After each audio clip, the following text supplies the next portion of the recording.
పవన్ కళ్యాణ్ తెలుగు రాష్ట్రాల్లో పవన్ కళ్యాణ్ కి ఉన్న ఫాలోయింగ్ గురించి మాటల్లో చెప్పలేం. నిజాయితీ, మంచితనం అనే రెండు ఎక్స్ట్రా ఫీచర్స్ పవన్ ని ఎక్కడో నిలబెట్టాయి.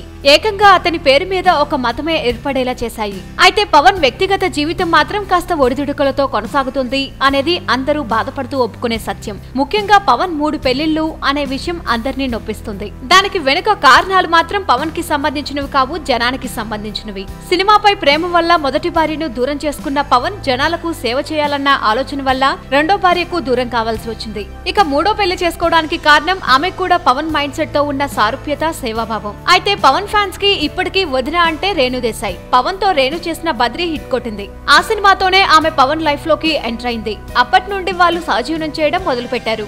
ఆ తర్వాత మరో బ్లాక్ బస్టర్ ఖుషి కూడా పవన్ ఖాతాలో జమ అయ్యి పవన్ ని ఎక్కడో నిలబెట్టింది.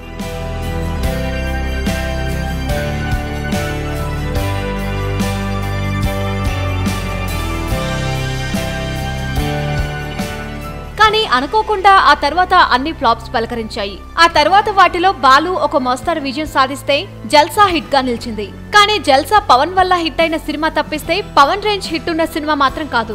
కానీ సినిమాకి జనంలో పవన్ అనే పేరు ఒక మంత్రంలా మారిపోయింది. అప్పటి నుంచి పవన్ పాపులారిటీ ఎన్నో రెట్లు పెరిగింది. అయితే చిరు ప్రజారాజ్యం పార్టీ సిద్ధాంతాలకు ముగ్ధుడైన పవన్ కళ్యాణ్ ఆ పార్టీలో కీలకమైన యూత్ వింగ్ కి నాయకత్వం వహించాడు. ఆ సమయంలోనే ఆదర్శక నాయకుడిగా ఉండాలని రేణు దేశాయ్ని పెళ్లి కూడా చేసుకున్నాడు. ఆ తర్వాత మాత్రం అనుకోని కారణాలతో ఆమె దూరమైంది. ఇక ఆ తర్వాత పవన్ తీన్మార్ సినిమాలో పవన్ తో ఆడిపడిన అన్నా లెజినవ్వ పవన్ తో క్లోజ్ అయింది. దానికి కారణం కూడా పవన్ లాగా సేవ, సమాజం అనే అంశాలను బాగా ఇష్టపడటం. అలా ఇద్దరి అభిప్రాయాలు కలవడంతో రేణుకి భారీగా బర్ణమిచ్చి ఆమెను పూణె పంపారు. ఇక అన్నా పవన్ జీవితంలోకి వచ్చాక పవన్ లైఫ్ టర్న్ అయిపోయింది. గబ్బర్ సింగ్ సినిమా విజయంతో తన స్టామినా ఎలా ఉంటుందో 10 సంవత్సరాల తర్వాత ప్రూవ్ చేశాడు పవన్. ఇక తర్వాత వచ్చిన అత్తారింటికి దారేదైతే బాక్సాఫీస్ దగ్గర ఎన్ని రికార్డులున్నా పవన్ ఫామ్ లోకి వచ్చే వరకే అని ప్రూవ్ చేసింది. సినిమా రిలీజ్ కి ముందే పైరసీ అయిపోయినా కూడా ఇండస్ట్రీ హిట్ గా నిలిచింది.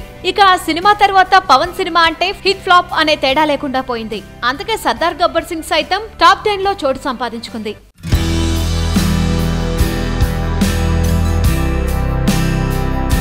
కలెక్షన్స్ పరంగా టాప్ 10 లోకి ఎంటర్ అవ్వడం పవన్ కి చాలా తేలికని తేలిపోయింది. అయితే అత్తారింటికి దారేది సినిమా తర్వాత అన్నా లెజినవ్వ పవన్ భార్య అనే విషయం వెలుగులోకి వచ్చింది. పవన్ అంత సింపుల్ గా ఉన్నా సంపాదించిందంతా జనం కోసం ఖర్చు చేసినా కూడా అన్నా సపోర్ట్ చేస్తుందే తప్ప ఎదురు చెప్పదు. అందుకే పవన్ కి ఆమంటే అంత ప్రేమ, అభిమానం.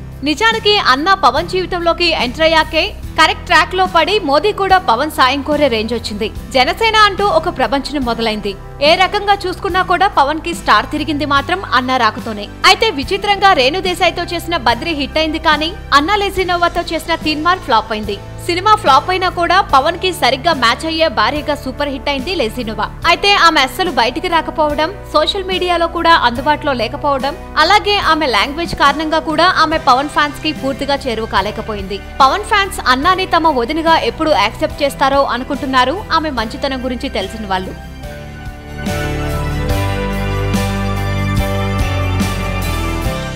అయితే లైక్, కుదిరితే కామెంట్ పెట్టండి.